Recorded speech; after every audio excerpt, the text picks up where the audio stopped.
Tahukah kalian bagaimana sih sistem pemerintahan Islam setelah para Khulafaur Rasyidin?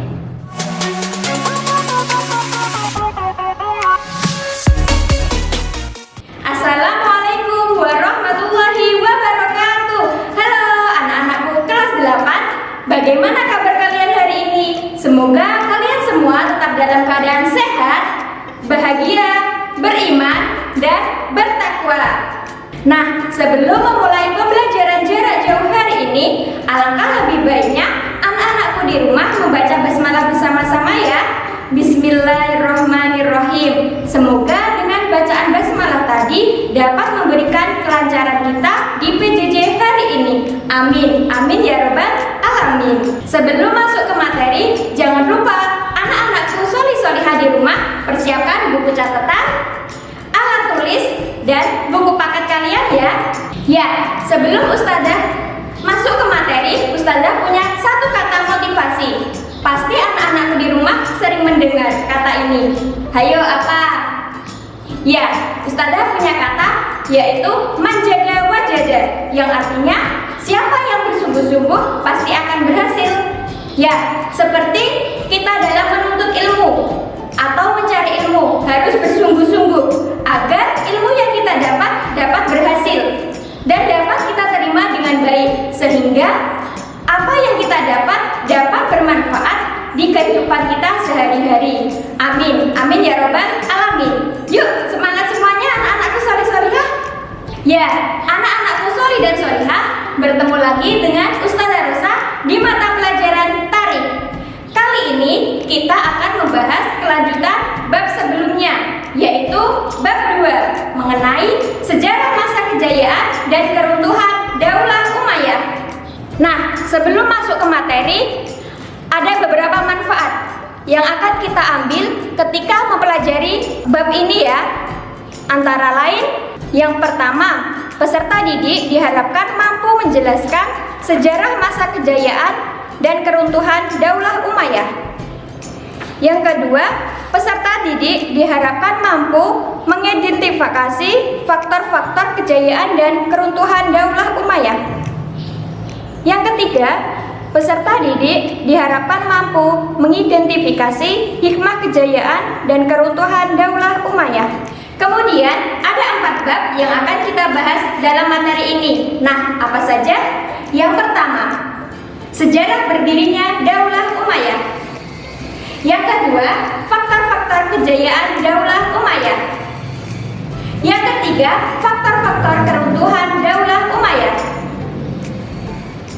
Yang keempat, hikmah kejayaan dan keruntuhan Daulah Umayyah. Nah, untuk lebih jelasnya, mari simak penjelasan Ustazah sebagai berikut.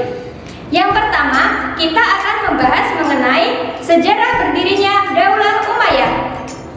Nama Daulah Umayyah diambil dari nama kakek pendiri daulah tersebut, yaitu Hab bin Umayyah bin Abdul Syam. Sedangkan nama pendiri Daulah Umayyah adalah Muawiyah bin Abu Sufyan bin Hab bin Umayyah bin Abdul Syam. Daulah Umayyah masa pemerintahannya berlangsung selama 90 tahun, yaitu dari tahun 41 sampai 132 Hijriah atau 661 sampai 750 Masehi, dengan pusat pemerintahannya di kota Damaskus. Sejarah singkat berdirinya Daulah Umayyah yaitu diawali dari ketika Khalifah Ali bin Abi Thalib wafat, pusat pemerintahan Islam atau sistem pemerintahan Islam dilangsungkan kepada putranya yaitu Hasan bin Ali. Tetapi masa pemerintahan Hasan bin Ali berlangsung selama beberapa bulan saja. Kemudian masa pemerintahan tersebut diserahkan kepada Muawiyah bin Abu Sufyan. Proses penyerahan kekuasaan dari Hasan bin Ali kepada Muawiyah bin Abu Sufyan ini disebut dengan peristiwa Amul Jamaah. Karena apa? Ada yang tahu? Ya, benar sekali. Karena bersatunya umat Islam di bawah satu pemimpin, yaitu Muawiyah bin Abu Sufyan. Nah, selanjutnya kita akan membahas pembahasan yang kedua, yaitu faktor-faktor kejayaan Daulah Umayyah. Daulah Umayyah berkuasa dengan beberapa pemimpin atau khalifah yang mempunyai prestasi yang sangat luar biasa, sehingga banyak mengalami perubahan-perubahan di segala aspek kehidupan, baik itu politik, ekonomi, sosial, budaya, dan yang paling penting, proses penyebaran agama Islam semakin tersebar luas.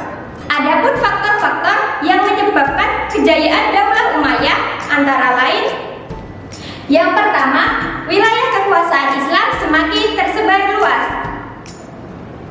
Kemudian, yang kedua, sistem pemerintahan secara turun-temurun mampu mempertahankan kekuasaan selama kurang lebih 1 abad. Yang ketiga, meredam kelompok pemerintahan. Yaitu dengan cara apa? Daulah Umayyah mempunyai taktik yang jitu, yaitu menempatkan gubernur-gubernur yang berprestasi pada suatu daerah untuk melakukan sosialisasi kepada masyarakat, sehingga masyarakat tidak ada yang memberontak kepada pemerintahan. Kemudian yang keempat, kemajuan di bidang peradaban dan ilmu pengetahuan dengan membangun tempat-tempat bersejarah seperti banyaknya istana, kemudian masjid, rumah sakit, serta munculnya para ilmuwan-ilmuwan muslim yang pandai di bidangnya masing-masing.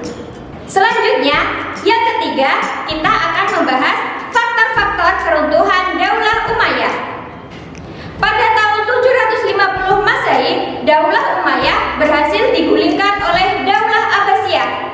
Ada 5 faktor yang mempengaruhi Daulah Umayyah berhasil digulingkan oleh Daulah Abbasiyah. Yaitu apa saja?